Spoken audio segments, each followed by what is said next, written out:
Coming up on today's show, I want to take a swing at who I think the most likely 5 candidates are to be the Broncos' Week 1 starting quarterback in 2024.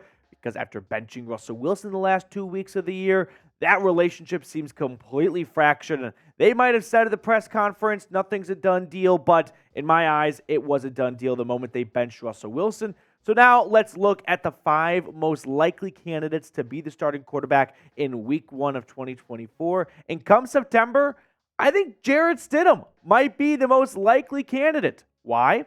Well, he's on the roster for starters. They signed him to a 2-year contract. So unless they release him, well, between him and Ben DiNucci, I think Stidham's got the upper hand to be the starting quarterback, at least going into training camp. Now, we saw Stidham start the last 2 games of the season, and in those 2 games, I don't think any of us were coming away from that thinking, whoa, the Broncos might have something in this number 4 guy, or, whoa, there is no way we can put him back on the field after those 2 games. I think Jarrett Stidham played, honestly, somewhat similar to the way Russell Wilson played at the end of the year, but for now, it's his job to lose. Now, the contract, I mean, sure, the Broncos could save $5 million by moving on from him, but you're down 2 quarterbacks that were in your quarterback room last year, and you already have a lot of dead money going to Russell Wilson, and $2 million is not going to really do anything at all. But unless you are really turned off of what Jarrett Stidham did in those final 2 games,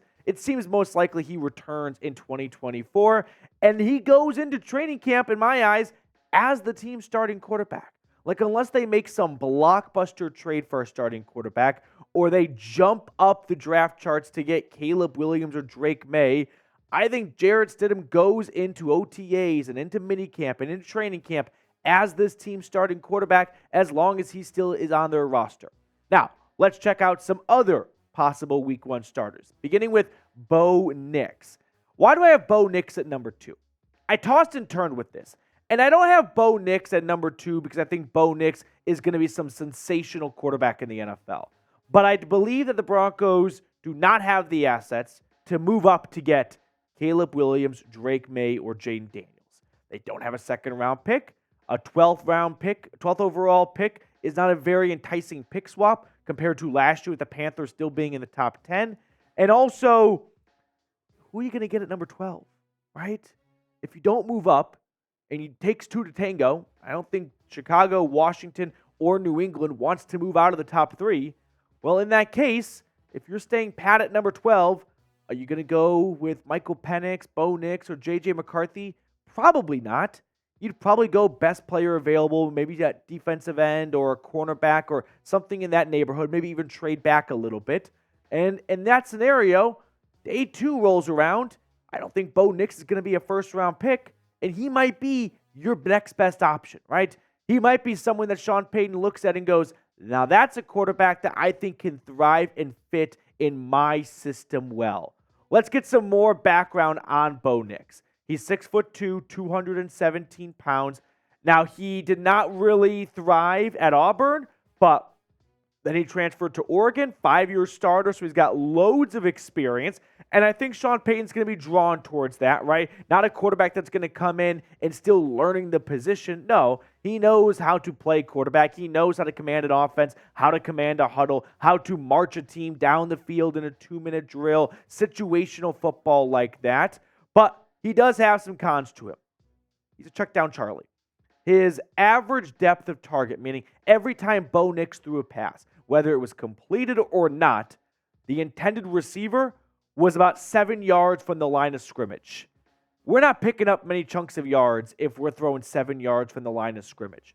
Maybe Oregon's receivers and running backs were able to shake some tackles against UCLA and Colorado DBs, but that's not going to translate well to the NFL when you've got to be able to rip it over the middle of the field 10, 15, 20, 25 yards down from the line of scrimmage. So I have some major concerns because of that, but I could see Sean Payton looking at Bo Nix as that's a quarterback that can step in, can help run my complicated offense because he has lots of experience in college, 5-year starter, and he can pick up my playbook easier than another rookie college QB could. So for now, I think Bo Nix might be a quarterback that, whether you like him or not, and personally, I'm not very crazy about Bo Nix as a draft prospect, I think he fits the bill for what Sean Payton is looking for in this QB class after that initial top 3 quarterbacks of Caleb Williams, Drake May, and Jayden Daniels. Now, before we get on to the next 3 candidates to be the Week 1 starter, we are so close. We are vinegar strokes away from 20,300 subscribers. So if you get that reference, hit the subscribe button down below and help us reach that next tiny little baby milestone. Moving on to number 3, I'm going with J.J. McCarthy. I could entertain the idea of swapping Bo Nix and J.J. McCarthy. They're very close to me if I'm thinking, what would Sean Payton want to do? And that's what this video is all about. It's not what I would do. If it was me, I would roll with Michael Penix. But I don't think Michael Penix is what Sean Payton is looking for. I think J.J. McCarthy and Bo Nix, they fit the mold of what Sean Payton looks for in a quarterback, right? Someone that can not only just be smart with the football, but can read defenses very well, right? Can analyze the field and can make the right decision and can keep the ball on their sideline and moving down the field.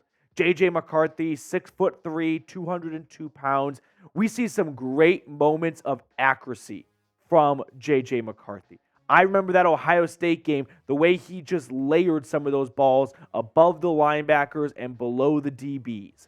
In 2 years as a starter in Ann Arbor, only 9 interceptions. So very smart with the football. Sometimes the best throw is the throw that you didn't make, right? Instead of forcing a football into a spot where it has no business going, take what the defense gives you. And J.J. McCarthy did that very well, but he also made some plenty big throws to Roman Wilson down the sideline. Now, my con for J.J. is it's a small body of work for those downfield throws.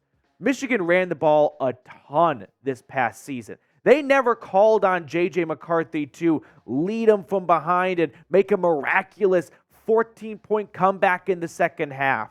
That was never a spot J.J. was ever put in. In fact, in the national championship game, he only threw the ball 18 times.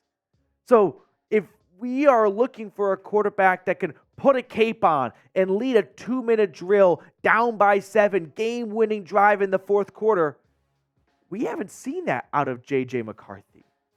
So that is uncharted waters for him. And we'll find out what he's made of in the NFL, and maybe given the opportunity in college, he could have done it, but lucky for him, he was never put in that situation. Great defense, great ground game, smart with the football, and they were able to run their way all the way to 15 straight wins in 2023. Now, pick a quarterback for me, Bo Nix or J.J. McCarthy. To be honest with you guys, none of these quarterbacks make me get out of my seat all that much.